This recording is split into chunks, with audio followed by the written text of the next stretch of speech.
Is there a break like midway? You can give them a break. They would definitely appreciate that. Got it. Just wherever falls naturally. Thank you. And we usually do about 5 minutes. So, all right, well, great. So everyone, I don't know that you've been able to yet meet all of you to have met Dr. Kristen Kearns, but she is a psychologist in the Kelly O'Leary Center and also works with other children with developmental disabilities for a number of years here at Cincinnati Children's. And she is tag teaming today with one of your own, Kate. So they are going, this is kind of a piece of the series that we started last semester with Megan and Dr. Vincent. They kind of gave the broad ABA overview.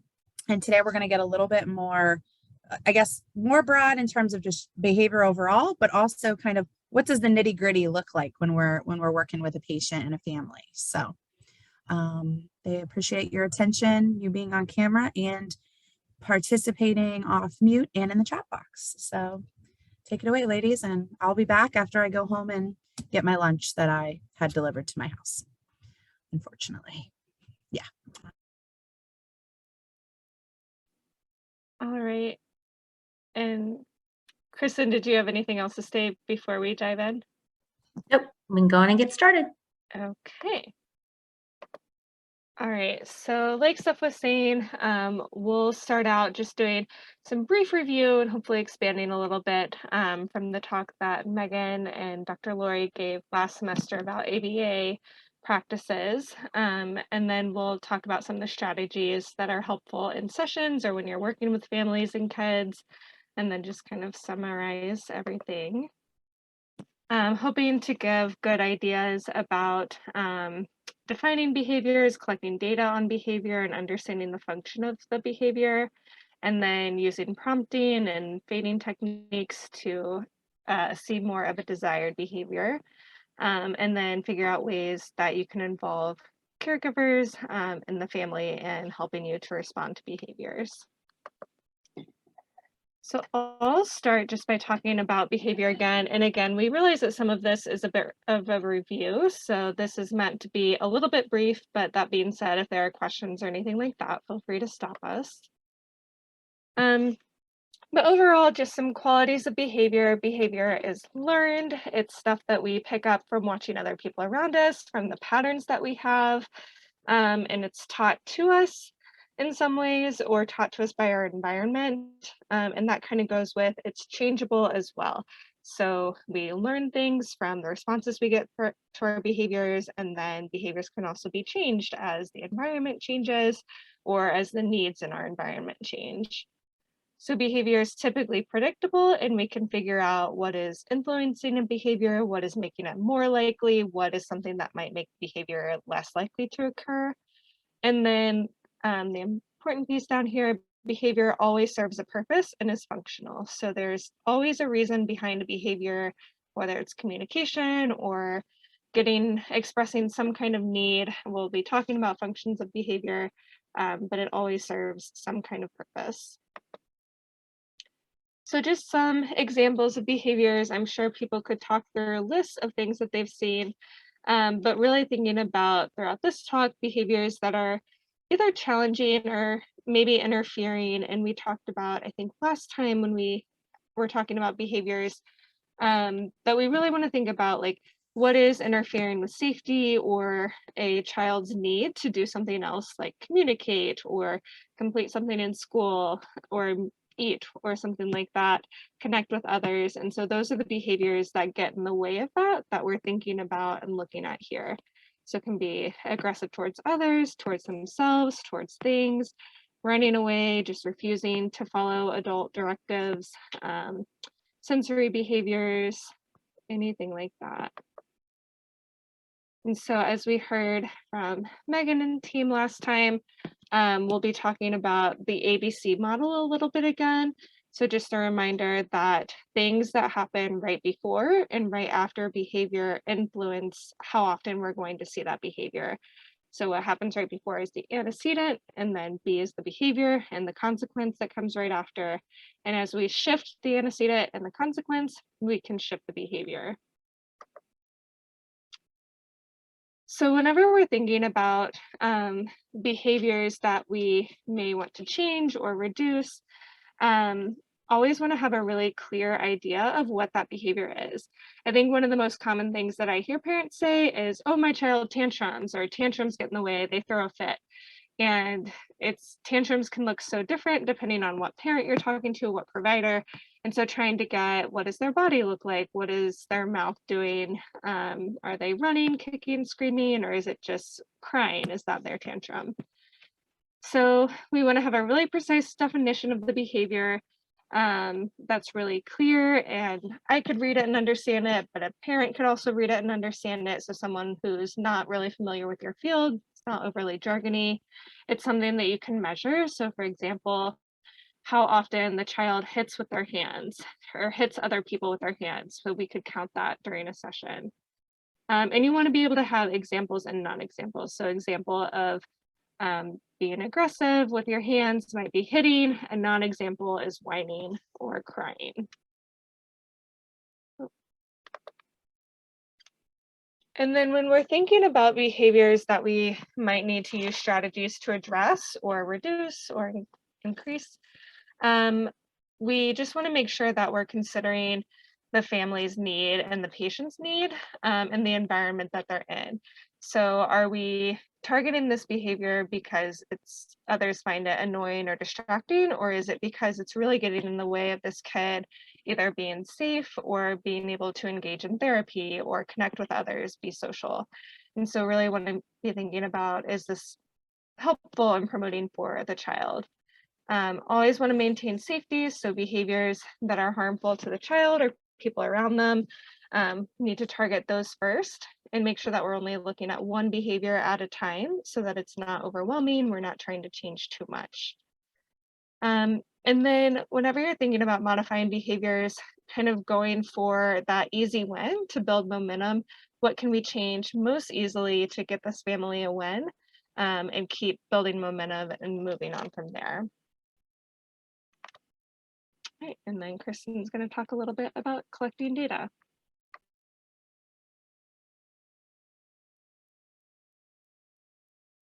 I need to unmute myself. So we're going to talk a little bit about collecting data and kind of the importance of it, and together maybe problem solve some ways to do this quickly when you're working with a child or with a family. So you can go to the next slide.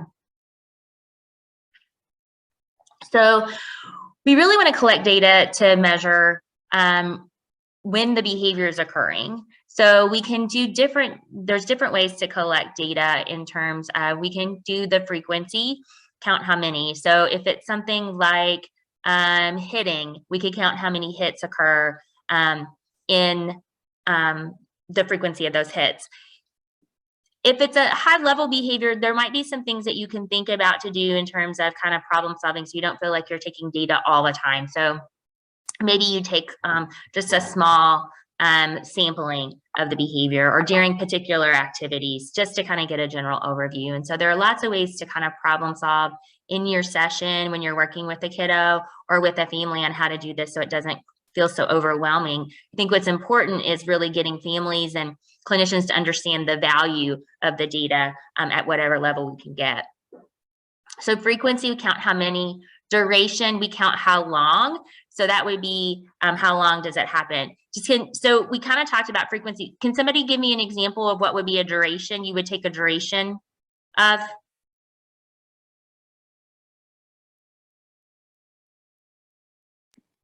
Like how long the kid's tantruming for? Yeah, so it was how long it's last. So like sometimes it could be like if a kid is doing a lot of whining and crying, like at bedtime, how long does that last, right? Like from the time they lay down in bed until the time they're asleep, if they're crying that whole time, or what is the duration of them kind of whining or fussing? So how long does it take? And that's something that's probably not as discrete, so it's harder to take those like frequency counts.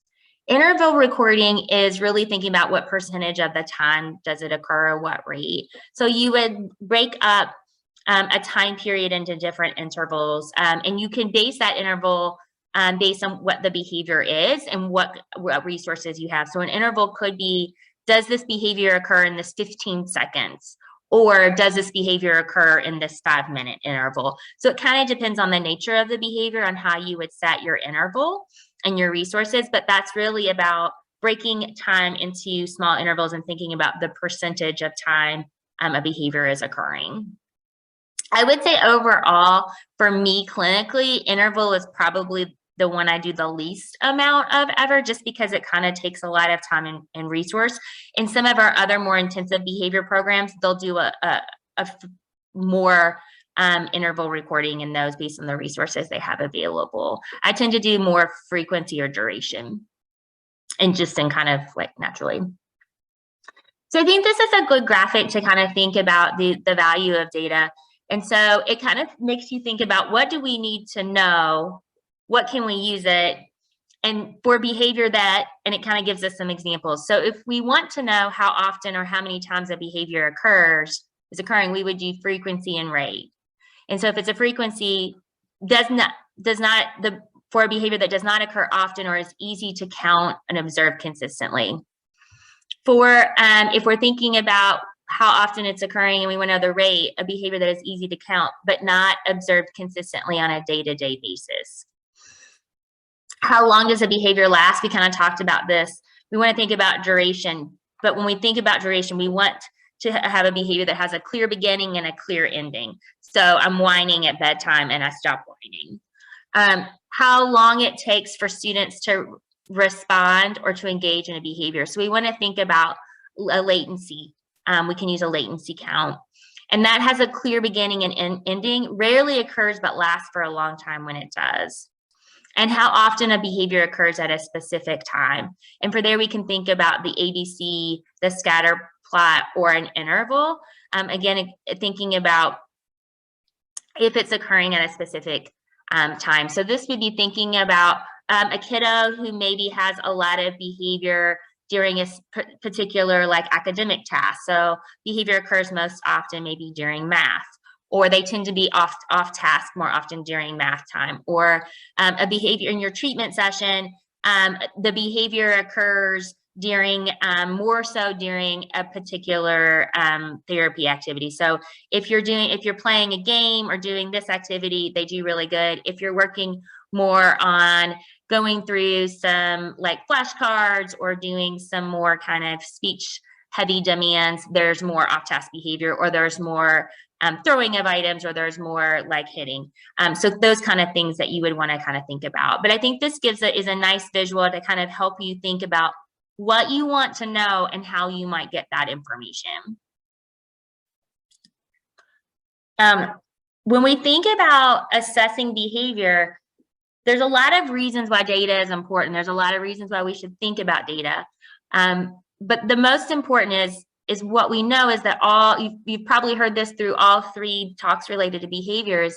All behavior occurs for a reason. It has a purpose. And that means our positive behaviors and our not so positive behaviors are all serving a purpose or a function. And that lets us know, why does the behavior occur? Once we know that, once we have an awareness of the why or the function, we can start thinking about how to make behavior change. And that, again, takes us back to the ABC model and using that ABC model as a guide. What's happening before, what's the behavior we're seeing, and what is the consequence, or what could be the possible function. You can do a lot of data collection around this, but I also think when you're in a clinic visit or you're working with a family, you want to be thinking this way. When you're seeing behavior, you want your mind to be thinking this way, like, what's happening right before? What am I seeing? What is happening right after? Because that's going to help you kind of better assess that function and develop good quality intervention. So Kate's going to talk a little bit about the functions of behaviors that we typically see. Yeah, so there's a handful of different acronyms you can use to remember the functions of behavior. We have EATS here, and then, there we go. I like MEATS because it includes the medical function, but we're just going to dive into each of these a little bit to talk more about them. So a medical reason for a behavior is pretty much just what it sounds like. There's something biological or medical going on with the child that's causing the behavior.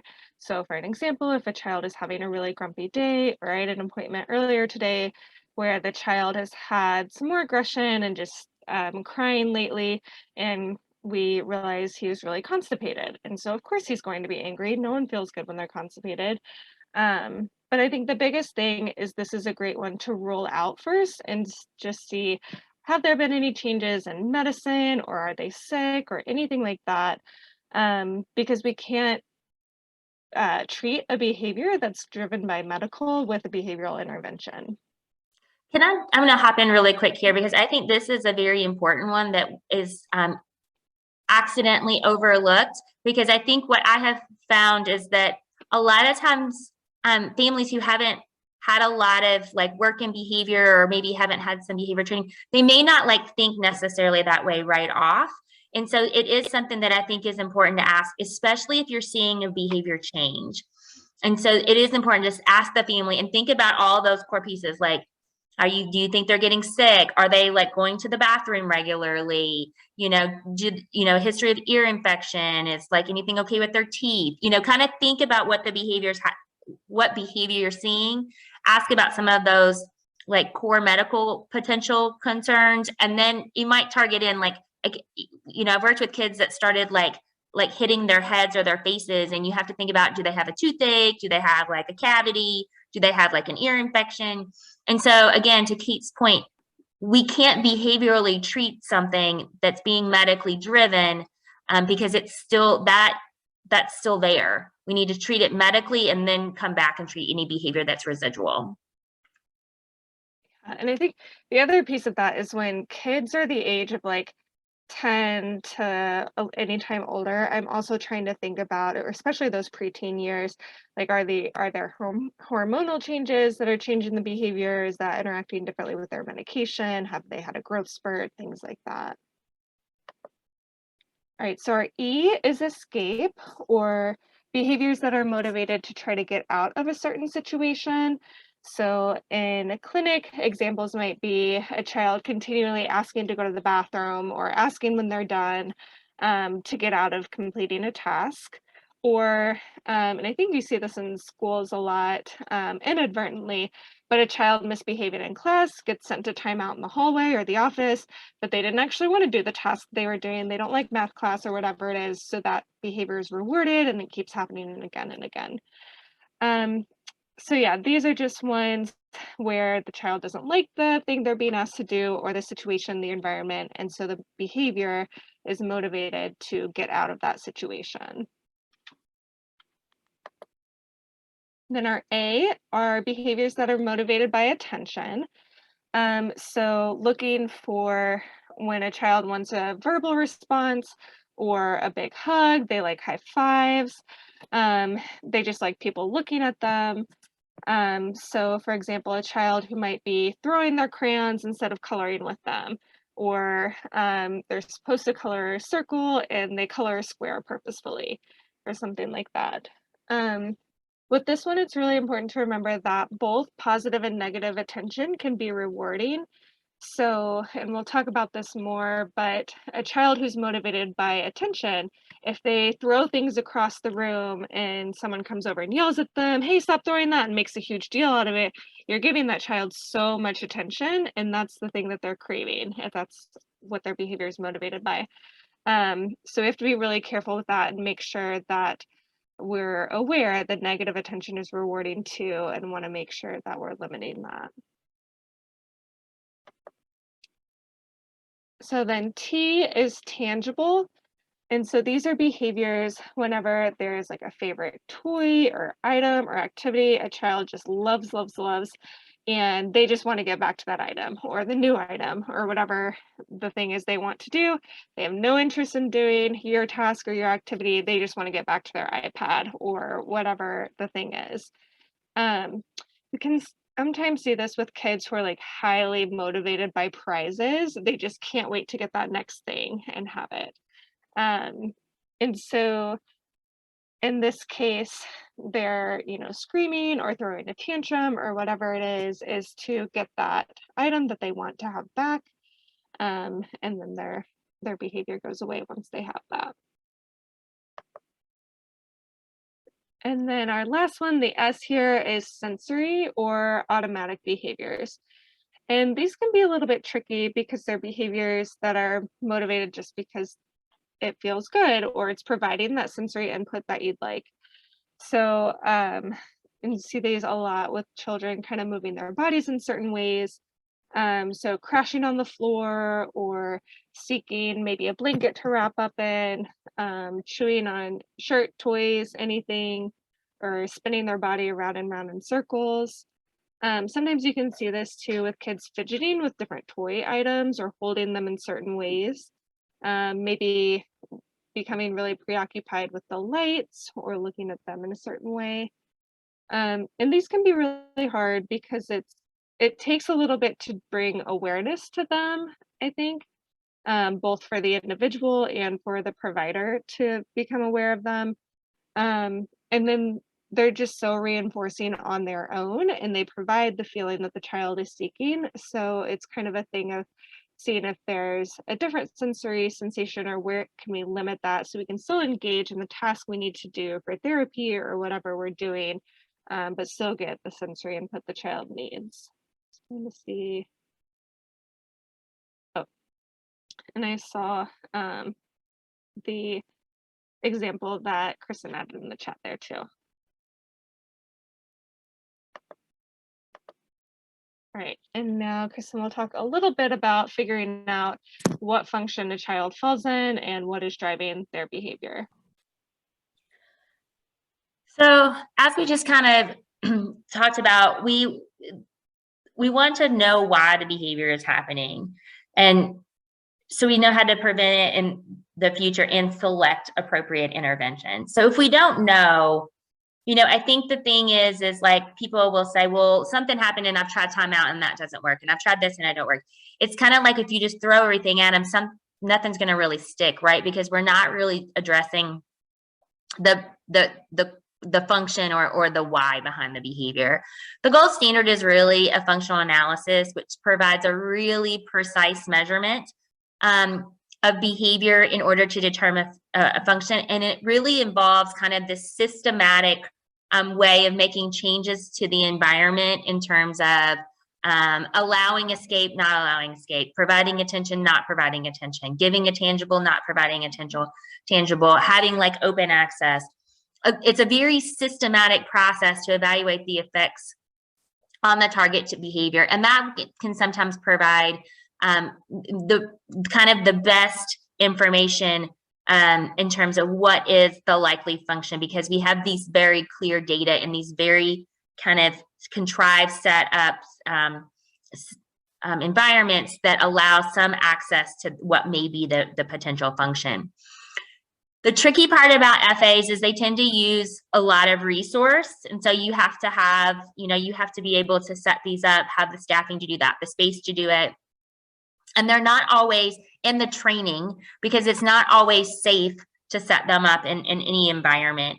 So functional analysis tend to be used in more intensive standardized behavioral programs and less so in kind of like in a school setting or in kind of just an outpatient treatment setting. You can do some modified versions of them, of course, once you have kind of the knowledge. But a true FA, which is going to provide that gold standard data, is one that really needs to be well set up and well established and well resourced to be done safely and to provide the information. In GDBP, I would say our BIBT program, which runs on the first floor, which is our brief intensive behavioral treatment program, they do FAs with their patients. And that's part of their protocol, and they have a system to do it safely with appropriate training and staffing in order to do that and to collect the data in a way to help guide intervention. But there are other ways, again, to get that information on the function that we can use in our clinical practices as well.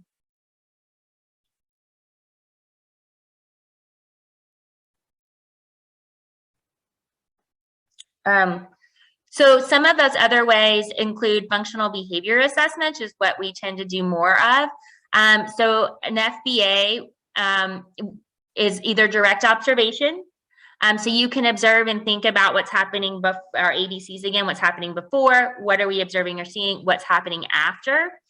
And then if you're going to do some direct observation, I think it's always important to include, we talked about this earlier, but it's always important to include all of the stakeholders. And so you want to do that in clinic.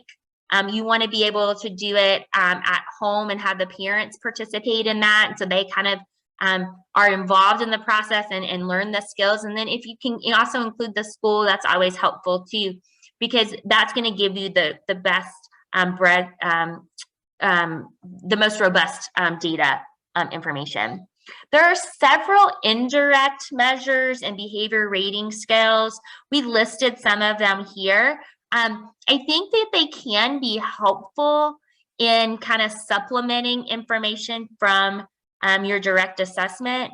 But I feel like probably, the best is to do some really good direct observation, again, across environments and caregivers as much as you can. And then indirect measures, again, can be really helpful to supplement that, to say, oh, you know what, this is what we're seeing from our direct observation. This is what's coming up on these indirect measures and behavior rating scales. I've used some of these in different clinical activities. I don't use them regularly. I tend to rely more on kind of direct observation data collection with myself as a clinician, as well as other providers and the family. I'm really engaging the family in that process as well. So now we're going to flip a little bit to reinforcement and positive behavior supports, and Kate's going to talk to us a little bit about that. Yeah, so first I'll just talk about some general strategies for reinforcing or providing positive behavior supports, and then we'll talk more specifically about picking the right strategy that meets the right function of behavior. So this is just a broad overview of the things we're going to talk through, but these are different things that you can use as tools in your sessions. So praise and reinforcement, planned ignoring, then creating, and those two are more the consequences, so focusing on that C part of the ABC, and then setting up the environment, or the A part with structure and routines, providing choices, and then always being really mindful of the way that you're asking a child to do something, or the way that you're talking to them, and we'll talk through that a little bit. And overall, as I'm sure people know from different experiences, that throughout all of this, maintaining safety is always a priority. And so we'll talk about that specifically with some of the examples, but recognize that we have to keep the child safe, ourselves safe, and everyone else safe. And that definitely takes priority. That had fancy animation I wasn't expecting. But so just a quick review on reinforcement. So reinforcement, again, falls in the C part of that ABC of behaviors, and it's a consequence that will increase a behavior. So positive reinforcement is that when we're adding something new to the environment, that will increase the behavior that just happened. So a few examples are Lynn shoutouts provide some positive reinforcement or praise for people who have done kind things. So we would expect that to keep increasing that behavior. Negative reinforcement, on the other hand, is taking something away that is not preferred or that you don't like as much to increase a certain behavior. So for example, whenever you get in your car and you're not seat belted and it beeps. So you put on your seatbelt to get rid of that sound, and that is negatively reinforcing. It's motivating you to do the behavior because it takes away that sound that you don't like to hear, and hopefully also to keep you safe. I'm just going to jump in really quick. I think that this is a really important concept to kind of understand when you, especially as you start talking to families about reinforcement, and we're going to continue to talk more and more about reinforcement moving forward. But I think this is a really important one to kind of understand and be able to talk with families as you're having the discussion about introducing reinforcement as part of your work with the child or as part of like skill building. because negative reinforcement, because it includes the word negative, often gets confused with, any guesses? Punishment. So a lot of people will use negative reinforcement when they're talking about like punishment. And so I think it's important to kind of talk with families, be able to talk with families about that and make that clarification for them. Because I think that that's because of it's just, I think it's very easily confused. So I think this is an important concept to understand and think about how you want to have these conversations with families and folks that you work with. Yeah, thank you. Okay, so some more specifics about positive reinforcement. So this is, again, providing that positive attention, or whether it's attention, praise, a snack that the person likes, getting a certain toy that they have, but doing it as soon as the behavior happens. So, for example, if I want a child to come sit over at the table with me so that they can do the task I'm going to have them do, if we're having a really hard time getting to the table, as soon as they sit down in that seat, I will give them their fruit snack or Skittle or whatever it is. And so I'm trying to be as quick as possible to the behavior that I'm seeing, that I want to keep seeing more of. Whenever you're giving verbal positive reinforcement, it's important to be as specific as possible and use labels. So instead of saying, nice job, or thanks for doing that, you can say things like, oh, thank you for sitting in the chair. And I like how your body is being safe. I like how your hands are building with the blocks, or whatever it is that you want the child to do. Label that and give really specific praise for it. And then you want to make sure that your reinforcement is matching to what the child wants to have, and so it actually motivates the behavior. So you can always ask the parent or the child what they like. If they have any food allergies, it's good to get out of the way. And what they respond to at home. So do they like compliments? Do they like high fives? Do they like fruit snacks, Skittles? Or is a break going to be motivating for them? And so really understanding what is it that's going to be motivating that they can work towards a little bit. And you can do this just generally talking to the parent. If you're going to be working with the family for a longer time, sometimes it's helpful to do a more formal preference assessment. And in that case, I would present the child with 2 items that they might like for example, maybe fruit snacks and a teddy bear. And then I wait and see which one does the child pick.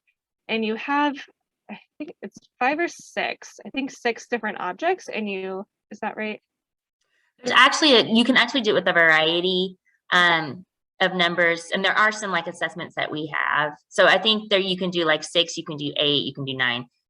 It's more about that all items are paired together.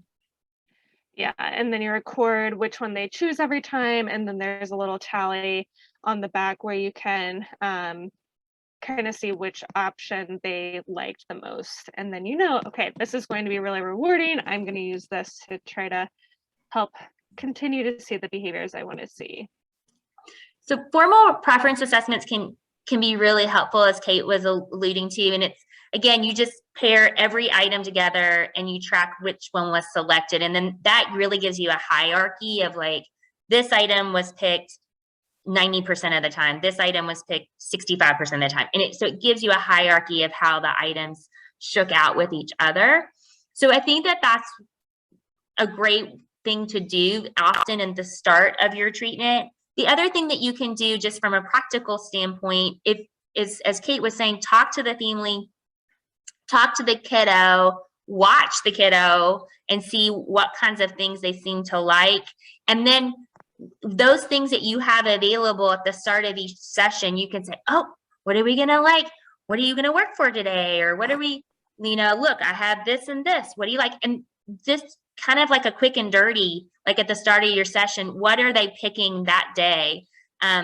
That they may like, because like I love peanut M&Ms, but if I have peanut M&Ms every day for a week, I'm probably going to want a Snickers bar instead on day 4. So I think having things that are like preferred, but then offering those choices quickly to kind of see what's motivating for that kiddo for that session that day and at that time can be a really helpful strategy in clinic. Yeah, and sometimes, if we're maybe learning a new skill, I'll really start with the highest thing that's most preferred. They love it the most. They'll, do the task for it. But sometimes if that item is like too strong, like then they're only focused on getting the M&Ms, and so they can't really engage in the task. I'll maybe try to drop down to something that was more in the middle for them that they really like, but they can still focus on the task and then get back to whatever the reward was. Right, so that was positive reinforcement, and now negative reinforcement. And so with this, we're really thinking about attention or just rewards in general, but taking that away to try to decrease the behaviors that we don't want to see as much. So for example, when a child maybe starts throwing something across the room or starts crying or screaming, hides under the table, trying to look away, and really just kind of, I'm going to take back, my encouraging voice and any kind of praise, and just point or gesture back to the task that I need them to do. So I'll like tap on the table a few times, or maybe just give a very short directive, like, first book, then M&M, or first book, then we'll take a break. But try not to give them too much attention or labeling. So I think this is really hard to do, especially when it's a behavior like hitting, kicking, pinching, anything like that. And of course, we want to limit that because we want to keep everyone safe. And so it's totally fine to redirect and block with your body, but want to avoid eye contact, want to avoid labeling that behavior or mentioning it or acknowledging it verbally at all. So for example, if a patient or one of the patients I work with does do some hitting every once in a while, and so when that happens, I just kind of, move my body out of the way so that I'm not continually getting hit, but I'll also turn my head and then kind of stop talking to the patient until we get her back doing, having a safe body and doing the things we want, and then she can have her choice board back, and then we can move on with things. I think really quick, I think planned ignoring can be a very successful strategy. I think it's kind of really tricky for a lot of parents to do. And I think, one of some behaviors that are especially tricky for parents to ignore are cursing and spitting, because those are just like, especially when they're for attention. So sometimes it helps like to think about like there's very formalized planned ignoring that Kate just described and we want to do. When you have a family or you're working with a family that really struggles with that or is pretty honest, I ask families, do you think that's something that you're going to be able to do? If they're like, I don't know, then that's when you can start having the conversation about minimizing attention. And so the way I kind of like frame it sometimes to families is, we're going to ignore the behavior. We're not going to ignore the child. And so, because I think families struggle with that. And so I think what you can kind of talk about is if Johnny is like doing this like behavior that's just really annoying, right? We're going to like not, and that's all for attention because people are super responsive to it. We're going to ignore that and we're going to continue to focus on what he's doing right and what he's engaging in. So we're going to not pay attention to this, but we're going to keep saying, oh, we're going to put the piece in the puzzle. Oh, you did it. You put the piece in the puzzle. Let's do the monkey now. And we'll put the monkey piece in the puzzle. So you can ignore the behavior and not ignore the child if that is something that the family is really going to struggle with, because attending to a behavior that's attention seeking, especially at its highest level, is actually like going to be counterproductive and actually, continue to make that behavior increase. So I think that this is another spot where when we talk about really working and being shared decision makers with families, this is another spot and something that I think it's very good to have some open conversations with families about their comfort level or an ability to really think that they can do this? And if not, how do we kind of make those adjustments to still minimize attention to the behavior to help kind of build some more adaptive behavior? Yeah, and I see in the chat there, Risha was saying hair pulling is one of those behaviors that's really hard to ignore, and definitely is. And again, for things like that, would just say we still have to remove the safety issue and redirect the behavior as much as possible, but I'm not going to label that they're hair pulling or say stop hair pulling or, you know, no, don't do that, but focus on what I want to see instead. Yeah, I would also, and I saw what Megan said, how do you make sure that these things too are not adding trauma to people? Because my parents did plan ignoring, but it was just like IG, and I sort of knew there was something going on, or other things with, you know, some of the complaints of some of the sort of behavioral stuff is that it can sometimes add trauma, especially when it's not taken in for the person with disability as well, and can add to some behaviors in a different way. Yeah, I think that's a really good point to bring up and think about. And definitely, I think this is why it's so important to understand the child and behavior's needs and what's motivating the behavior to know whether or not this is appropriate for them. But also making sure to, even if we're not going to use like full we don't want to, you know, ignore the child. Like Dr. Curran said, we are ignoring the behavior, or I'm not going to label that you're hitting or spitting or throwing. And I'm going to make sure you get lots of attention for the positive things that you do to try to make sure that we're encouraging those behaviors rather than labeling or having that big reaction of stop, no, don't do that. And those are kind of the reactions that we're trying to hold back. I think Megan brought up a good point is in the chat. It really is this idea of differential attention, right? I'm attending to all of the things that you're doing well and that we want to see more of. And I'm minimizing that attention to stuff that may be more challenging, related to more challenging behavior. So again, it's thinking about how to differentiate. I'm not ignoring the child. I'm not ignoring all of the things that you're doing well, because I want to celebrate those and continue to build those, but we're going to minimize that attention to those negative behaviors that aren't a safety risk too. That's the other important consideration. So I think those are all great points.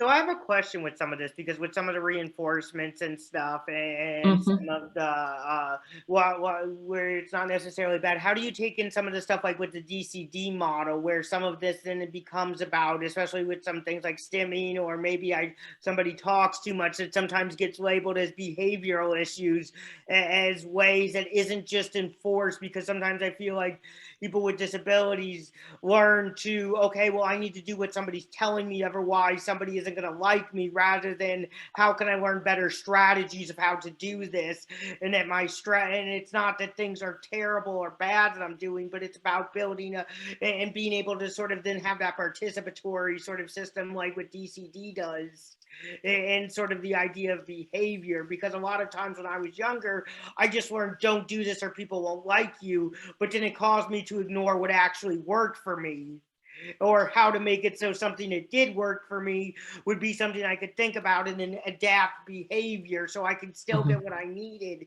but also be able to think about some of the other ways of doing things.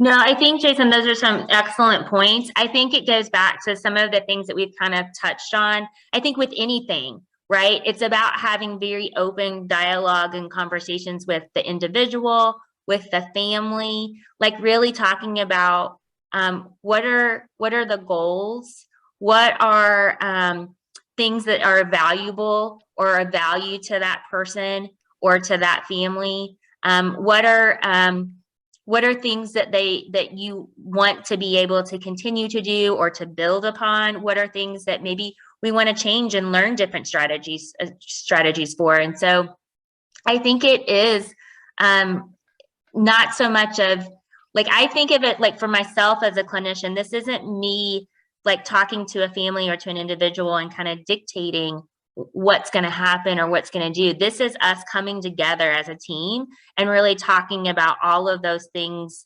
what is valued, what is important, What are things that we really we're making all of those goal-driven decisions together based on all of those things. And so I think it is having those conversations and being open in those conversations and honest about those needs. I'm sorry, I know this is taking a long time, but I know we, especially within this being with children's, we tend to think of this a lot of with children and younger families, but as you get older and sometimes your family differentials, but also your experiences and how you do this, is there resources and stuff around this for younger, for around starting transition age and then after and through, even because sometimes people are still trying to adapt and work on some of this stuff, and your idea of what you want out of life might be different than in some ways Right. your families, of how to balance that, because it's obviously different, but then also how to take because some of the strategies might have some similarities because it's based on being human, but situations might be different, or the structures or even support structures. I'm sorry, I know this is a lot of stuff. No, I think it's important though. I think it is. I mean, I think to your point, this isn't like a one-time conversation, right? It's a conversation that continues to evolve and occur as behavior changes, as maybe goals change, as maybe the person's situation changes, or the family situation changes. And so I think it's an ongoing open dialogue and conversation so that everyone is kind of making those decisions together and moving forward in the way that meets that person's needs and values at that time. So I think those were helpful things to bring up along these lines. I think one of the things I was thinking about in there too is I'm always trying to think of, okay, well, why is this person hitting or throwing items or something like that? And I think it's very rarely because they want to hurt people, but because they want to get their attention or they want to connect with them, or like these are the skills they have. So I'm always trying to think with, the person, either whether it's the child or the family, is there some kind of skill that we need to teach so that they can get the interaction that they want in a way that keeps them safe? And so I think kind of those paired together is another piece of it. Okay. So then talking about some of the environmental structures, so I'm always thinking about, what do I want my clinic room to look like, and what resources do I want to have available so that I can set this session up so that we can be successful and accomplish the goals that we want to. So using visuals for support and just to create some structure and to let the child know what the expectations are. So, and for some of those examples we talked about earlier, like, yeah, you can have this first then board has Play-Doh or gummies or whatever it is. You can definitely have that, and letting them know this is exactly when you'll get it. So first we're going to do the book, and then you can have the thing that you're wanting to have. And that can be really comforting for some kids, especially, kids who might have a trauma history, who really need predictability and to feel a little bit of control in their environment. Having some of these visuals can be helpful. Then timers can be really nice for transitions, especially if you're transitioning from maybe something the child chose to do, like a warm-up activity or play, to something you need them to do to accomplish your therapy goals. Using a timer can be really nice, and explain to them, when the timer goes off, then we change and do our next thing. And then as soon as the timer goes off, making that transition and using it back and forth. And then let me move. Okay. And then way over there on the right, have a picture of a visual schedule. So that can also be used just to give, again, the child some idea of some predictability. I mean, I know whenever I go into a meeting or day or whatever, and I don't know what's going to happen, like I feel anxious too. I don't like that. So trying to give them some kind of an idea of why they're here, the things we're going to do, and then that visual of putting them in the little done pocket as soon as it's over. I was just going to add to, I think, Kate's point about herself and feeling anxious about the day. I use that every single time I talk about visual supports and visuals schedules with families. Like I talk about, like I think about how I would feel if I woke up in the morning and I didn't have my Outlook calendar to tell me what I was going to do for the day. Or I think about how I would feel if I were to walk into clinic and I did not have a patient list of who I was going to see that day. And I find that, like, if you talk to families in a way that it makes sense, right? We all do that. We go to the grocery with the grocery list, like those types of things. Families can appreciate how this could have value for their family, for their child, and then have that also can lead to great conversation with the family about how to make it work for them in their setting. Like there's kind of standard ways to do this, but we can be flexible with that to make it work for that child, that family in their setting.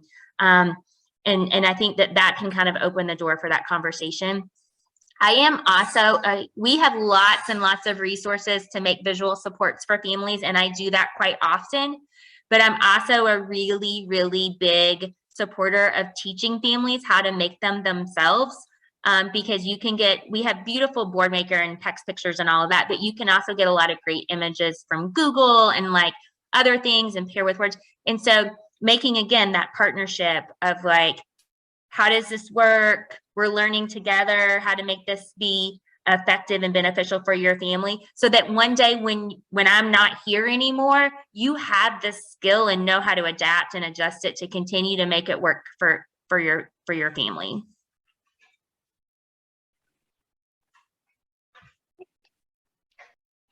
So some other ways just to shape the environment a little bit is to give the child a bit of a sense of control through providing them with choices and options. And you can kind of do it in a way if you need to, like, you know, I need the child to complete this puzzle or do something in this way so that we're meeting their therapeutic goals, but they can have some say in it. So I'm going to let them choose, you know, which puzzle we do. Or do you want Skittles today or M&Ms? Would you like to sit in the chair while we do this, or would you like to do this from your swing? So when you can provide choices, that can be really helpful in giving, again, the child some sense of control and some input, but making sure to do it in a way that's not overwhelming. So I think 2 choices is great, 3 sometimes can be all right. A visual choice board can be helpful if it's more of a, okay, no, we have some free time or some playtime. Giving them a visual choice board where they can pick up the icon and give it to you can be helpful, but just trying to give them a little bit more autonomy in the way that we're doing things. Oh, there's more animation on this one. Okay, so when you're thinking about selecting potential reinforcers, we've talked about this a little bit, but again, really making sure that you're talking to the family and the child and making sure, first of all, that the reinforcer is appropriate. I'm always wary of giving a child food before I talk to the parent about allergies or just their preferences in general. But yeah, if there's anything, I know I had a parent who was really wary of her child playing with superhero action figures. So we made sure we didn't bring those into the room. So making sure to get their input. If you do have some free play and just have some an assortment of toys or something in the room, making sure you're watching, what do they gravitate towards? What do they like over and over again? What kind of toys do they ignore? And then again, we talked a little bit about the formal preference assessment, offering choices, or using some kind of questionnaire to learn that from the family. I think to touch on a question that just popped up in the chat regarding the use of edibles, I think Kate mentioned this, having conversations with families early on about their comfort with using edibles, thinking about what those edibles may be, and because you're right, they often tend to be treats. I think thinking about the amount too and having conversations with that, like we used to have a running joke about, we had Starburst scissors because you can cut a Starburst into 8 pieces, you know, because you just need that little piece of like a Starburst for reinforcement, not a whole Starburst. And so having those, again, open conversations with the family about what they're comfortable with, what is and the individual, what their interest or what their desire is. I think along those same lines, I was going to mention this, I think sometimes we'll hear from families, nothing is reinforcing. Like we can't find anything that's reinforcing. And that, I don't I don't feel that that's true. I think we haven't explored maybe all of the options, or we haven't given that individual the opportunity to explore all of the options to see what would be maybe reinforcing. And so I think sometimes having those conversations around not just about like food and toys and activities, but also what are things that from a sensory perspective your kiddo may enjoy. Maybe it's smells or certain sounds or certain textures, kind of really broadening that conversation so that you can really explore all of the things that could be reinforcing. I mean, we've had, you know, I had a little guy, or one of my colleagues had a little guy who loved the smell of coffee. Like that was like his jam. And so like able to give him like a coffee can that had like the smell of coffee was like the best candle in the world to him. And so I think it's really being open to exploring both with the individual and with the family what could be motivating for them, and not getting stuck in a little box of just edibles, just toys. It is an important part of reinforcement as well. I know a couple of things popped up in the. Yes, I agree. It is thinking really about being creative and having conversations. And again, involving the family and involving the child. Even if the child doesn't have a lot of verbal speech, they can tell you a whole lot by what they gravitate to, what they seek out, you know, being observant to that and really trying those things with them to see if that's something that's reinforcing and motivating for them. Please don't ever count the kid out of this conversation if you don't feel that they have the verbal language to tell you, because they can tell you in a lot of different ways. You just have to be open to that exploration. Yeah, and I think making sure every once in a while to check in over time, and is this still reinforcing? Has they changed their mind? Is today just different? And continually having that conversation. Okay, so I was looking, it's 2 o'clock. Did we want to do a 5-minute break before we go into the next part? Okay, That works. all right, so So we'll we'll be come back at like 12:05-ish. Sounds good.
All right, looks like people are hopping back on. We've got a pretty full group back. Okay, so now I'll talk a little bit about pairing the function with the strategy and which ones work well together. All right, so as we talked about earlier, we can't behaviorally treat a medical condition. So recommending, depending on what it is that they need to follow up with their primary care doctor, but just having some awareness of your patient's medical history, being able to ask those questions with the parents. If it seems like something that needs follow-up, making that recommendation as needed to treat that medically. And I think providing that explanation to the parents can be really impactful too, just to help give them some understanding of the behaviors and some just patience, and these are the things that are going to be helpful. So then when we're thinking about escape, and again, this is when the child is trying to get out of a certain task or situation that they don't like, teaching skills to have the child ask for a break. So the visual schedules can be really helpful with this, giving cards that say like break on them and giving it to the child, and they can give that to you when they need a break. Have easy tasks mixed with some of the things the child doesn't really like. So making sure you have a mix of things that are going to be a little bit easier, a little bit more challenging, or it could be something the child really hates, this certain thing that you have to do. So after we're going to have some rewarding playtime. Does have to be really careful about these kind of breaks to make sure that they don't become, too disruptive to what's going on. And so limiting with the timer, and again, using those visuals can be really helpful. All right, so back to our behaviors that are motivated by attention. So throwing or trying to get some people to look at you based on what you're doing or acknowledge what you're doing. So again, that differential attention that we talked about, and making sure it's always paired with lots of attention for the positive opposite. So I don't want to see sitting or I don't want to see hitting or yelling or throwing. So every time the child is playing nicely or doing the things I'm asking, I'm going to make sure to label that and praise that and make sure that they're getting attention from doing the positive things. I think it's really easy to just kind of overlook that sometimes, but making sure to label that. And then again, with the differential attention, want to be really consistent, because if you ignore, 3 times that the child hits, and then the 4th time you have some kind of reaction, then you're kind of intermittently rewarding that with attention, and that will actually create the behavior stronger and stronger, because they're like, well, I might get a rise out of my parent, or I might get them to yell or be surprised. So being really consistent is important there. So then the tangible, when the child is just highly motivated to get the toy they want, the thing they want, and that's all they can really think about, the visual schedules, if then boards, and timers are really going to be your friend. So yeah, you can play with the iPad for 2 minutes, the timer is up. All right, now we're going to do 2 minutes on this task, resetting the timer again, and just making sure that you're really consistent. As soon as the timer goes off, you take away the toy, and as soon as it goes off for the work, they get it back, so that they can learn that expectation is really clear. And the if-then board, so letting them know, yeah, you can definitely have this back. We totally understand this is comforting to you. This is fun. This is when you can have it back once we're done with our schedule or the first task that we need to do.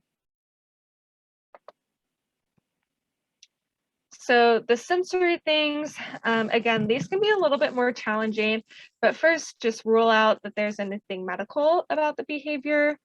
And then having some kind of replacement box or replacement task if the behavior needs a replacement and is getting in the way of work that you need to do or the connection. Again, trying to have that in mind.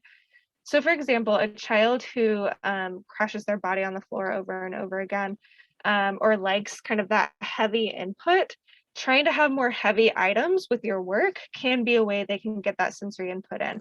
So instead of just building blocks, we're going to use these big blocks on the floor and build them higher, something like that, to try to engage more of their senses. And just in general, want to keep them engaged as much as possible, limit downtime, and use that visual schedule again, just to keep them engaged. Right, and then back to Dr. Kearns with some prompting and directives. So before we kind of move on to prompting and directives, does anybody have any questions about kind of the functions, the data collection piece that we've, and reinforcement that we've been talking about? I know we've kind of done questions throughout, but I just want to, before we move on, check in to see if there are any questions that folks have.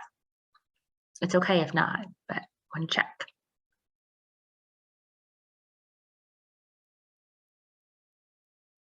Okay. If a question comes up, just throw it in the chat or interrupt me or raise your hand or do all the things. Okay, so we're going to talk about prompting and directives. So we're going to start talking about prompts first. So prompts are used to guide and assist kind of the learner or the individual to learn a new behavior. So this is a way of teaching a skill.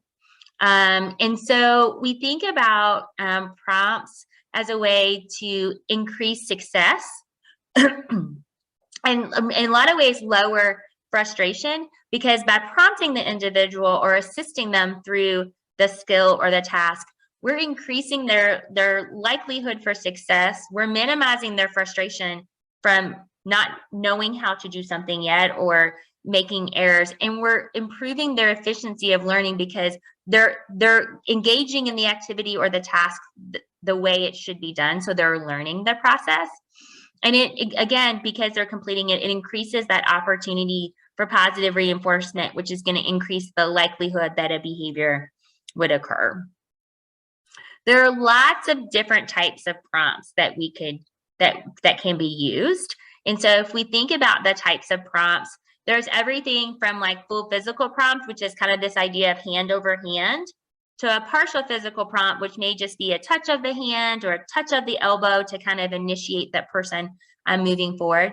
There's gestural prompts, like a point or something to kind of like give an indication of what to do. There can be visual prompts or cues, like a visual schedule or another type of visual prompt.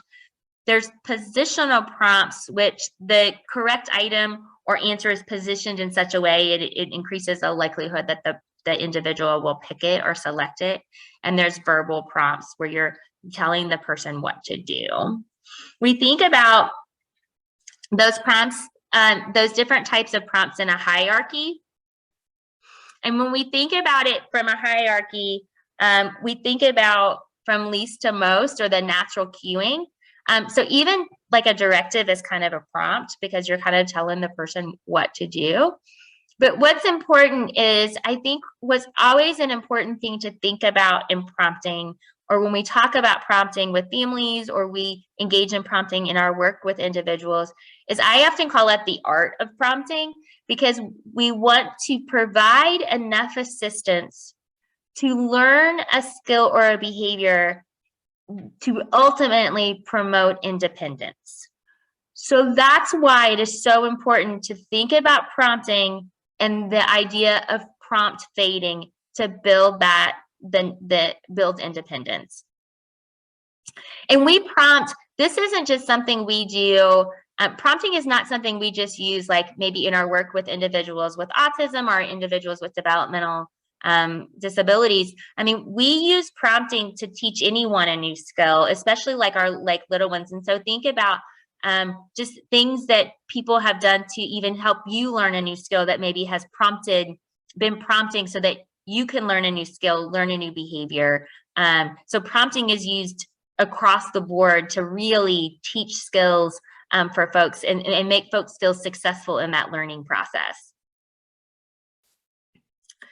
So we want to think about prompting as moving from most to least, and when we think about that fading, it is not always, so we oftentimes start with a physical prompt, maybe a model, and then like a visual to a verbal, like do this. It is not always possible, but when it is possible for physical prompting, try to think about it as coming from behind or to the side of the individual, so that you can kind of pull yourself out and you've not become a part of that task or that activity that they're engaging in.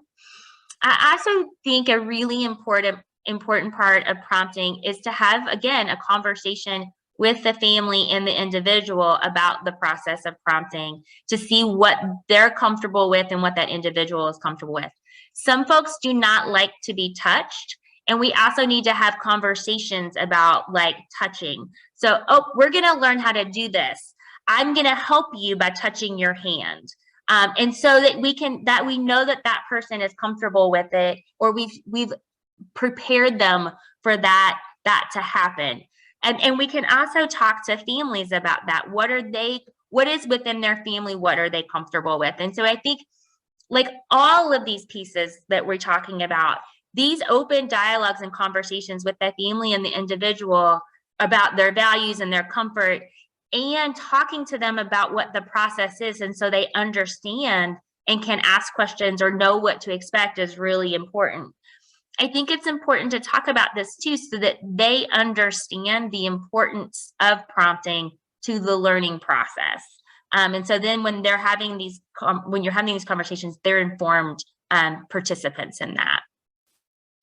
So again, we want to think about graduated guidance, which is this idea of like, we're going to give as much prompting or physical guidance that individual needs to be successful. And as they can, with continued practice, they learn that behavior or that skill, we're going to begin to fade out, so that we're not giving as much support. Again, our ultimate goal is really to allow that person to be independent in engaging in that skill or behavior, and we want to give them the opportunity to do that. And it's really easy for folks to become dependent on prompts, not just, again, individuals with autism or individuals with developmental disabilities. Anyone can become dependent on a prompt to do something. And so we want to always be mindful of that we're providing prompts for success and fading to build independence. A time delay, can you just pop back a second? Time delay after starting, that's another way to think about fading prompts, is when we're initially teaching, we may give the directive and immediately prompt the individual through completing that activity or that task. With a time delay, you may give the directive and then give them a little more time before you prompt to allow them to maybe initiate on their own or to demonstrate their skill.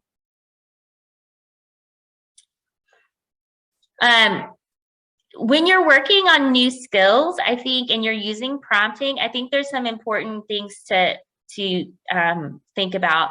Number one, whenever you're doing this, make sure you're ready for it. You've got the materials you need, you've got your reinforcers, your space is set up for it, you're ready to go. You're not starting it and then trying to hunt down whatever it is you need, so that you've prepared yourself.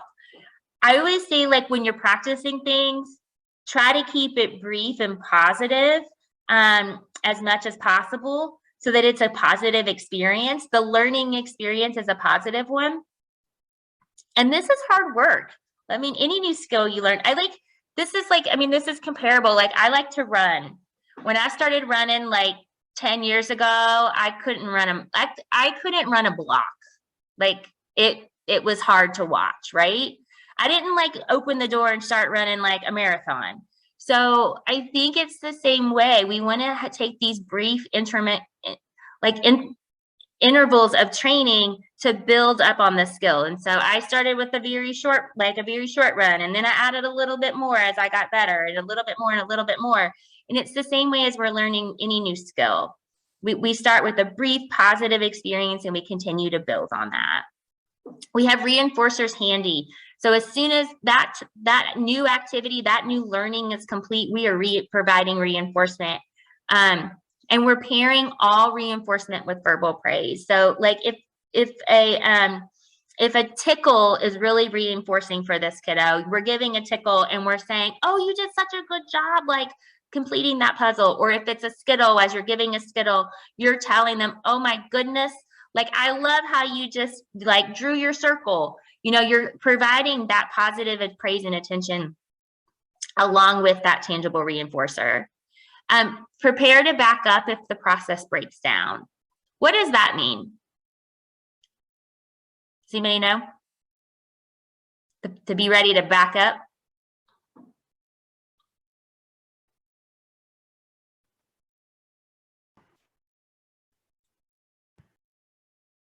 Is this kind of, oh, Go ahead. is this kind of saying like going back to square one if things, like if you have that momentum and then something happens, like the behavior is not expected, we may want to go back to step 2 or step 1 and build that momentum back up again.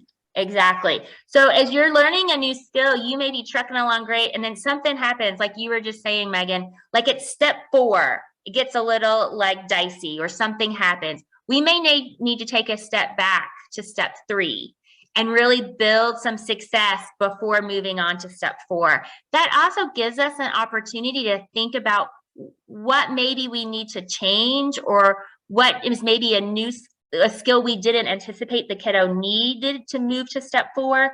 So it gives an opportunity for learning and for all of us to kind of improve. And so sometimes we have to take a little nudge back, build up some momentum, and then keep progressing forward. And that's okay.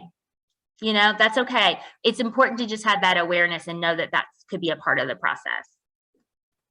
We always want to measure and record. You know, again, our data is really important so that we can think about how we're progressing through the steps, how we're prompting, how we're coaching, how things are going in order to help this individual learn the skill. And then I can't talk enough about prompt baiting. It kind of is my like soapbox of life. Okay. I can go to the next slide. Thanks. This is just an example of a data sheet that you could use if you're teaching like a particular skill. So I think this is an example of like hand washing. And we're a skill, and there's a little like model, like data, I'm sorry, like a little table up here that tells you what each kind of initial means or what symbol means, so that you can kind of think about where you are and the percentage of correct steps. So this is something that you could use if you're teaching kind of a more involved skill like washing hands, showering, checking schedules, those types of things. Prompt baiting, always think about the hierarchy.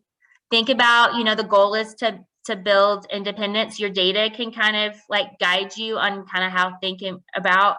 I would say like the rule of thumb that I kind of use and kind of encourage other people to use, when you've had 3 consecutive times or 3 consecutive data points where an individual has been successful, we consider that, okay, now we're ready to go to that next step, or we're ready to kind of move on, or fade a prompt, or whatever the next kind of movement piece is kind of like 3 in a row, you're probably good to go.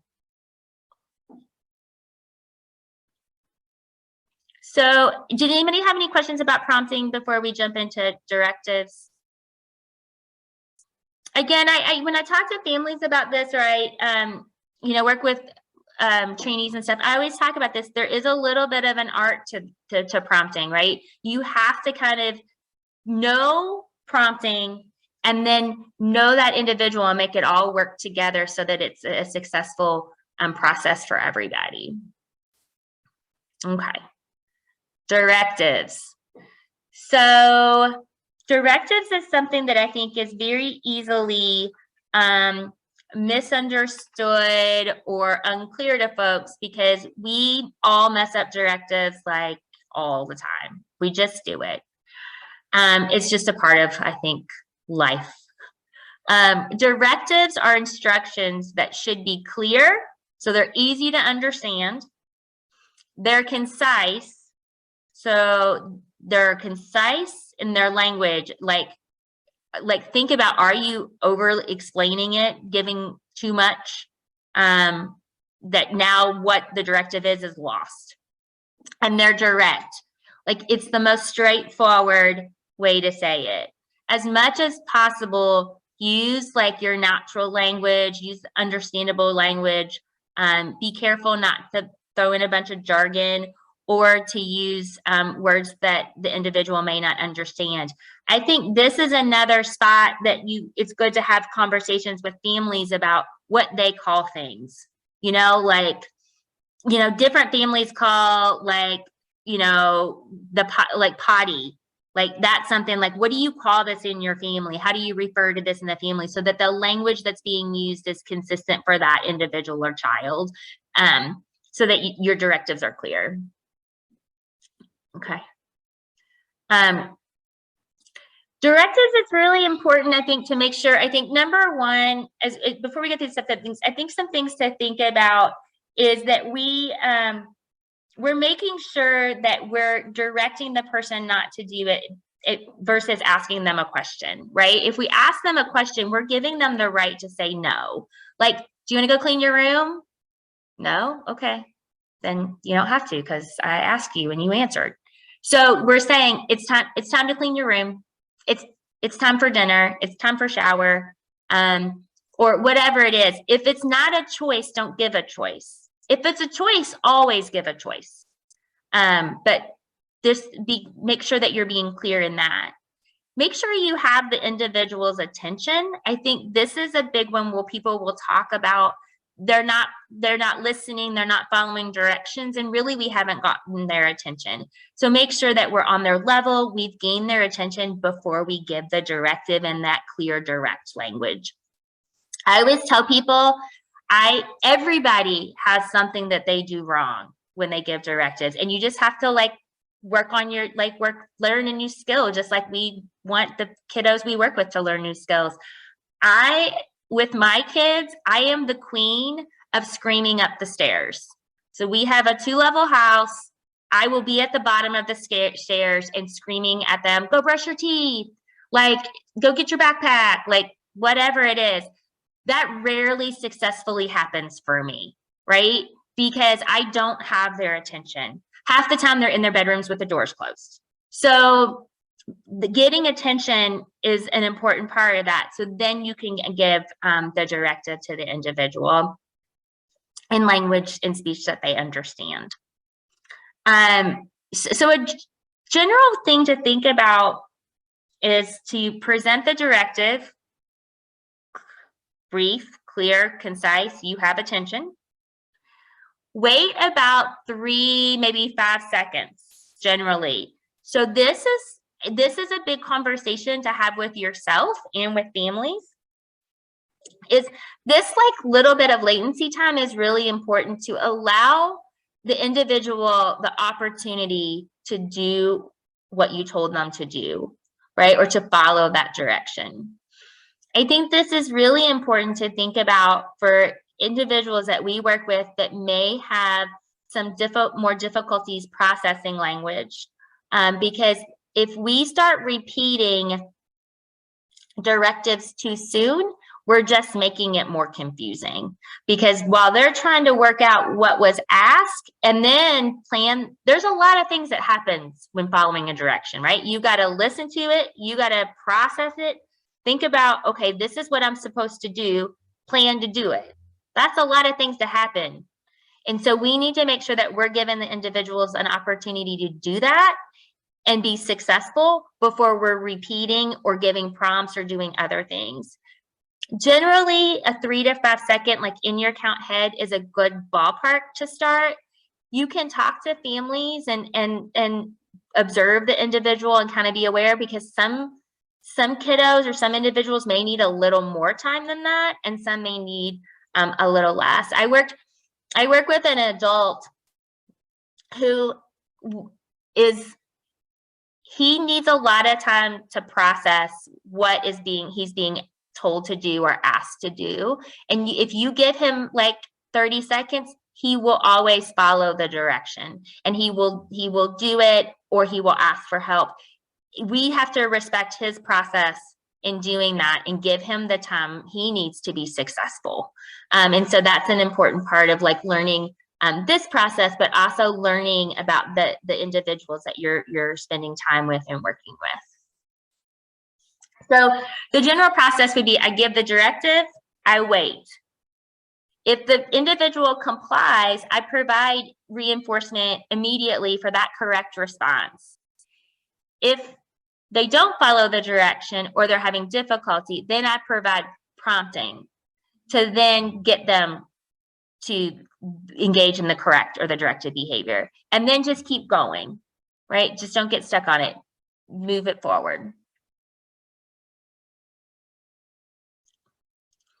So again, wait a minute, this is not me. Just really quick on directives. Any questions on that? I think the other thing I often talk to families about this is sometimes we just fire directives with like, we're just talking. And so if a child gets used to being told to do lots of things or lots of directives that are never followed through on, they're not going to know what they need to do and what they don't really need to do. So I would encourage caregivers to give directives when they are ready and prepared to follow through and they have the time to do it, to make it clear to everybody that when this directive is given, the expectation is that it is followed or that the skill happens. Some folks are not very comfortable with this, and so I'll talk to them about it. But again, I've like referenced, we all kind of do things like that are no-nos in the world of giving directives, like ask a question or not have attention or ask too many directives all at once or talk too much. We all have those little habits that we have to change in ourselves. And so sometimes it is helpful to, one, have that awareness so you catch yourself, right? Like knowing is half the battle. So, right, when you catch yourself, that's okay. You're like, oops, messed that up. I'll wait. I'll try again. But also, if you have the opportunity to have somebody just observe, the same way we take data on anything else, to kind of think about what things are we doing well with this and what things maybe we need to think about working on and improving in ourselves. I work with a fantastic clinician who we work together a lot, and she is the queen of asking questions, and we joke all the time about it because now as soon as she does it, I can just look at her and she's like, I know. So, I mean, it is. We're all learning. We're all trying to improve ourselves. We all have little habits that we need to change or new skills we need to learn. And so when we can partner with each other and partner with our families and with our kiddos, that can be a huge help.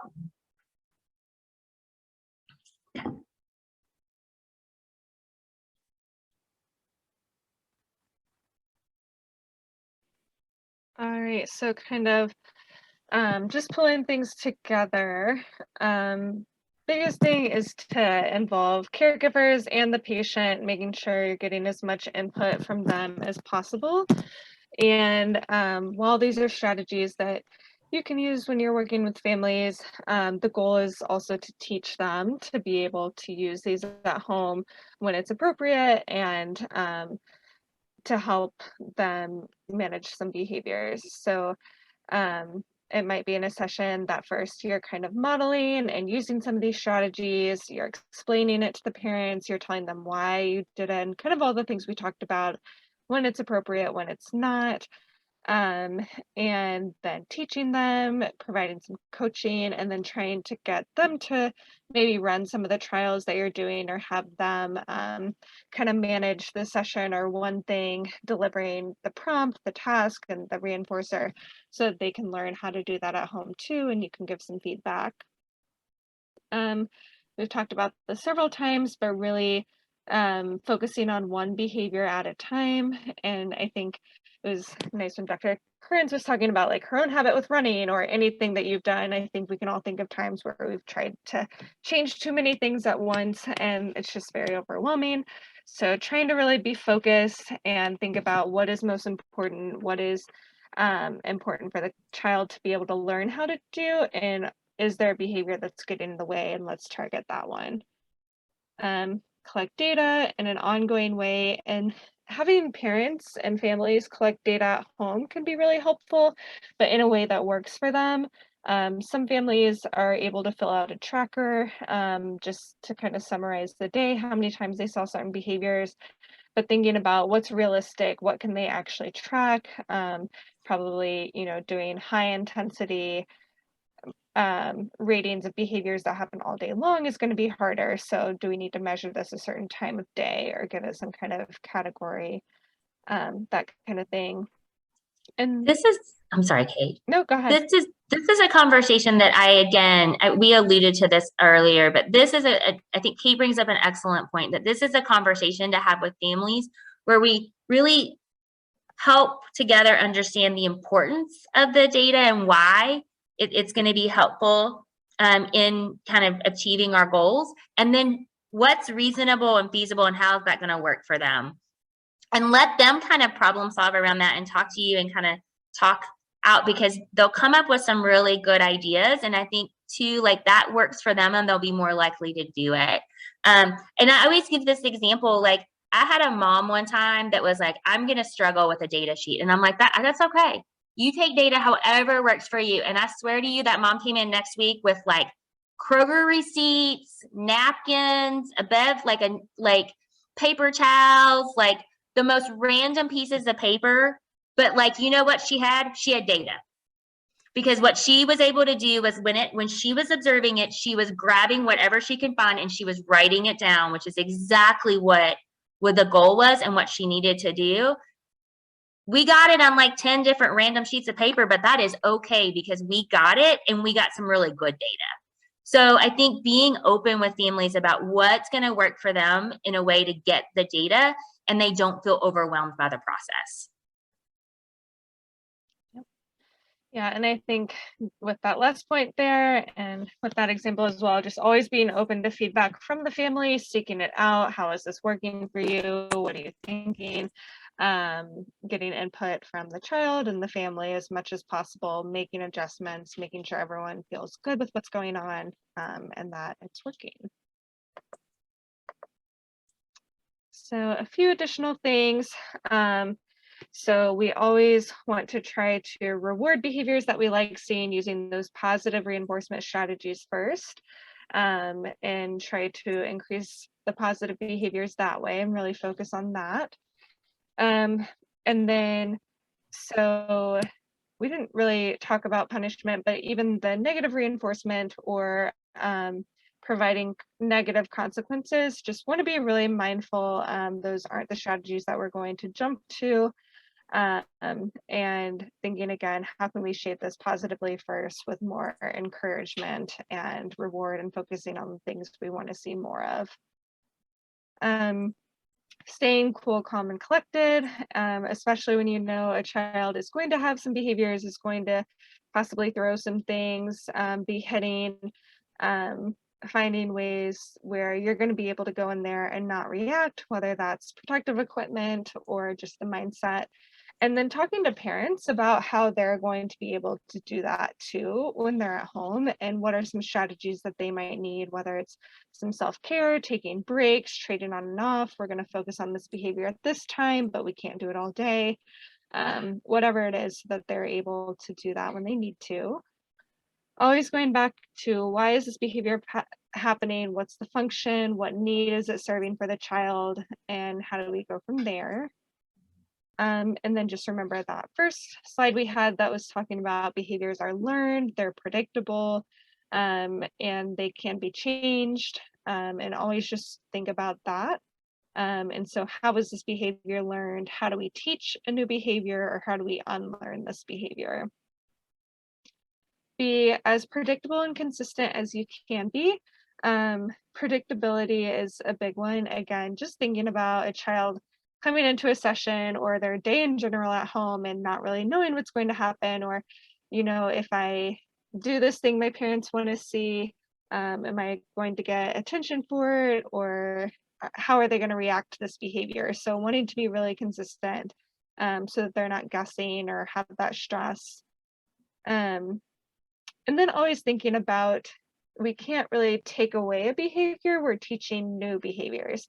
So always need to have that positive opposite for what we do want to see and be able to teach and give that behavior to them.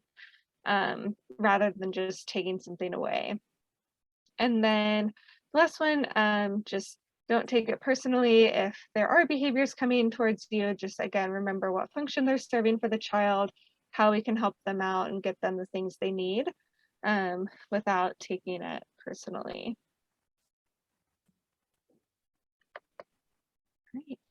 So that's the end of what we have here. I'll stop sharing my screen.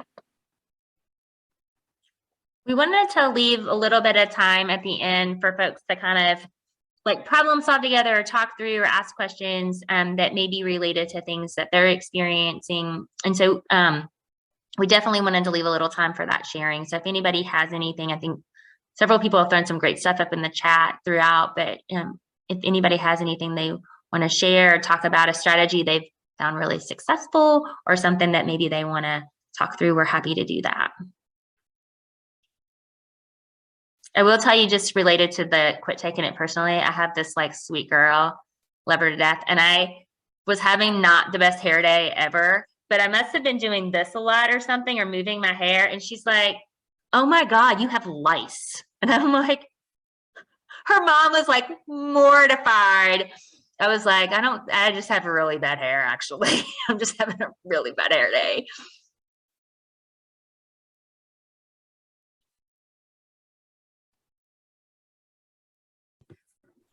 Kristen and Kate, I'm sorry, you probably talked about this, but like, did you guys get into things that like medical providers can do or OTPT folks can do, like when they're trying to get an eval done and they're just trying to like get through it as opposed to like really changing behavior? Because I think that's a question we often get from Lynn trainees of like, this is great, but I'm not the behavior therapist. So what can I do in my discipline and in my moment? I think that's a good question, Steph. And I think there's lots of different things and it's going to depend on the minute, but on the situation. But I think there were some strategies here to think about. So you think about those clear expectations, right? And so if I think about, or keeping it brief and providing reinforcement. And so if you're in this and you're like, look to the parent and say, what are some things that the kiddo likes? And then you can say, you know, do something as easy as, okay, you know what, I'm going to listen to your heart and like put a time limit, how long it's going to last. Then you can do this, or I'm going to do these 3 things and then you get iPad time. And so kind of thinking about that structure and putting some expectations on them and then following that with something that's enjoyable or easy for that kid. I also think that those are the times too, is that sometimes we just have to adjust, right? And so we have to, and then we have to adjust and prioritize. Like if somebody's really struggling, maybe we don't do like the 20 things that we need to do, but we prioritize and pick those couple of things that we really need to get done. And then we can always think about, we've learned from this experience to plan for the next time, right? Where we maybe will get a little bit more done. And so I think about those types of things. I think if you're going into like maybe like an OT eval or speech eval where you're going to have, you know, maybe you need to get through a standardized test or something. I think it's thinking about setting some clear expectations for the kids. So we have to do 5 activities. We have to do 10 activities. And then thinking about how to break those down if that seems like a long time. We're going to do 1, then we're going to take a break for a few minutes. We're going to do, you know, 2, or building in momentum within it by giving, you know, some type of reinforcer. Sometimes it would, you know, would encourage clinicians at the start as much as you can to maybe talk to the family and the kid about things that they like, so you have that kind of in your mind already, or you just have it ready. And if the whole thing goes beautifully and you're done, that kid still gets that reinforcer at the end, like as like, we didn't need to use it in this very strategic way, but you know what, you did all this and you have earned this because you've worked hard. I think something that is really important that we don't always do a good job of is being clear to that child what is going to happen and what is going to be expected. So we say, oh, I'm just not saying any like physicians do this, but like this would just be an example. Oh, I'm gonna like check your, like, we're gonna do your vitals or whatever. And they're like, I don't know what that means. Like walking through and being clear on that, or I'm gonna show you some pictures and you're gonna tell me some words and we're gonna do, 3 activities like that or whatever. Just being very clear to the individual what's going to happen. Because the unknown is not cool. Yeah, not for anyone. I think Kim also kind of read my mind with where I was going to go next. Is the other thing I would love for all folks to not ever do is say no, don't, and stop to your patients, or have a big reaction when they have a behavior. So right now, Kate and I are working with a school, and every time a child hits, they say no hitting. This child is attention seeking. Why would we do that? Why would we do that? This child is getting her fuel every time she hits, right? So Kim's question is, what do you do with a child who's self-injurious? Well, I think the problem with that is, what is it that's leading to that self-injury? You got to know that reason, but also giving a big reaction and saying no, don't, and stop could accidentally reward the behavior. So we're not going to ignore the child. We're just going to try to move the child gently, guide their body, again, not ignoring them, because we're addressing it. We're just not going to tell them with our words, stop hitting your head. Well, and I think too to Steph's point earlier is, I think we all tend to think about our response. We all go to the consequence, right? What's the consequence? The behavior's happening. What do I do? What's really important in all of those, yeah, we need to know that, but we need to take a step back and think about that why, what is happening before that we maybe could make some changes from an antecedent, or I always talk to families about like proactive and reactive, right? We need strategies on both ends, right? But like our hope is we're going to think proactively and minimize likelihood of behavior. So we need to think about those ends, because I think people's minds, even like parents, teachers, clinicians, we go to, what do we do when this happens? And we do need to know that and need to have a consistent plan for that. But more importantly, we need to know what we're doing up here on the front end to minimize the likelihood that especially those unsafe behaviors are occurring.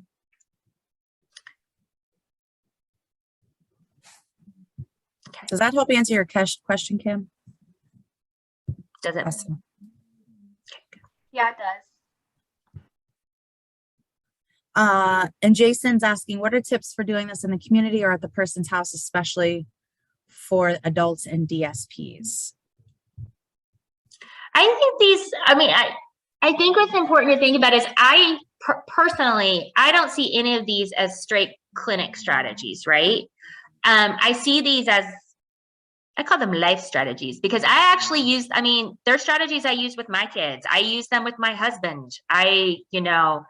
These are strategies. It's more about how do we individualize them in a way that meets the needs of that individual in that environment, so that it's successful and works.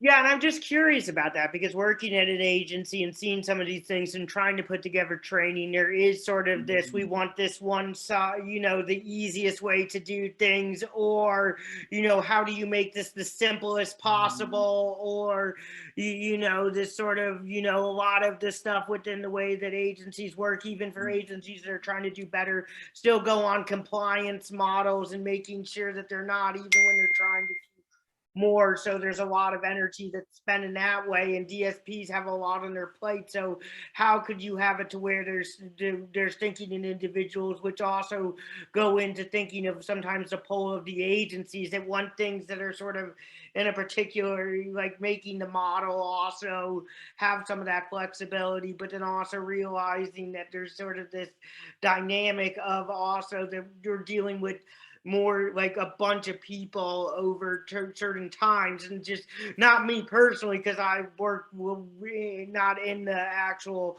part, but even some of the concerns I'm getting is how do we systematize this to make this somewhat, even with the idea of individualization. Sorry, I'm probably not saying that well, or and I Yeah, I think it's thinking of this idea of we have a framework, right? Like we know this is the framework and it's a consistent framework, or it's a consistent package, or it's a consistent toolkit. But within that, this gives you that framework to then be flexible and adapt based on like not only the individual's maybe needs and desires, but also that of the family. Like I tell people all the time, and I don't know if it's because I'm old or I've got kids or I've been doing this for 1,000 years. Like there are a lot of excellent protocols out there, you know, like this is a protocol and we follow it, blah, blah, blah, blah. But when I sit down with a family and I have like 2 working parents and they have 4 kids and they've got, you know, 57 practices to be at and games, and they're also taking care of this kiddo is having a lot of behavior. That's a lot to ask. Let's adapt. Let's take this ideal and adapt it so that it works for this family in their situation. Because guess what? If I give them the ideal and it doesn't work, it's never going to happen, because that's not a reasonable or feasible request. But if we take the ideal and we sit down together and go through it, we can get to something that's reasonable and has a chance of working and being successful, and that they'll try, because they're going to try and they're going to do it. And so I think it goes back to that. You have a framework and we're being flexible and building based on what the needs are. I hunted an example. Let me take Of a off file my folder? background. Yeah. I think these are nice because you can make them as easy or as hard as you want. So this one is literally a file folder, and that you can get them for free online at places like filefolderfun.com or File Folder Friends, or I don't know, Google file folders, file folder There's like a activities, they'll come right up. gazillion. And we literally just like cut the pieces and run them through a laminator. And this one's a little bit more difficult because on the one side, it has the names of the numbers where the child then has to count the chocolate chips and match them up. But if a child's in crisis, we typically just go to something that's very simple, like a match, like a picture match, a shape match. A simple picture match, Simple, not like simple, 57 Disney characters all together that I No. got to discriminate. Like here's some, right? Like Jason's like, oh my God, that would make it worse. And so you have to be really mindful for those kids where like, are they, you know, again, it goes back to what is the reason for the behavior. And if it's to escape the demand and you place another different demand, is that going to help or hurt? But oftentimes these file folders can help redirect them enough to get them back to a place of, oh, I can get praise. And then I can get back on track. Just like Risha was saying, she does with Grace. Like, oh, I can get her to just, you know, maybe redirect her brain to something functional and get moving. And then we can get back to our regular routines. You know, I think it's a good because it redirects where you're stuck, right? Or where you're thinking. And I tend to try to, when I have conversations with folks or conversations with families or teachers, I try to like think of this as really practical, real life things. You know, so when I am stuck on a thought that's making, like when I am stuck on a thought, it is just looping, right? And the more it loops, the more anxious I get, the more angry I get. If someone can interrupt that for me and redirect me, like by asking me to do something for them or getting me involved in another activity, suddenly I've shifted, right? And I can get back into what it is that I need to be doing. So it is just kind of this redirection. File folders are also great because they're safe for the most part. Like it's not like a shape sorter that can, if it gets thrown and knocks your head off or bloodies your nose, or so file folders are quick, safe. You can do lots of flexible things with them. Just do one side, just do that, and then do the other side, just do one piece.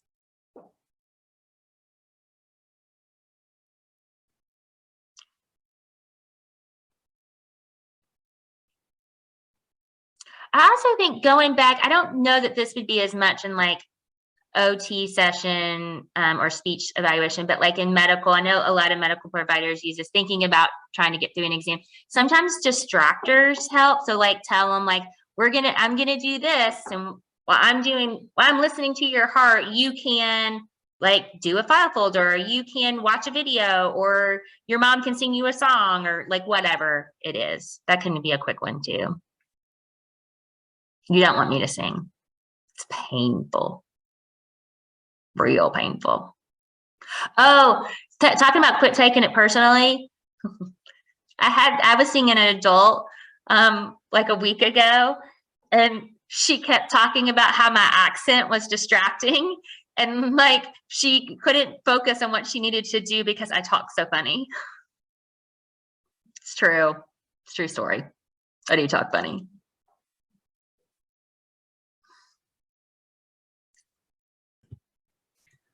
Well, thank you, Kate. Thank you, Dr. Currens. Thank you, guys. Really appreciate you sharing We your expertise. We appreciate all the questions and comments. They're very helpful, and I think bring for some good discussion. So thank you. Yeah, great. All right, off to SCBM. See you on Tuesday. Bye, everybody.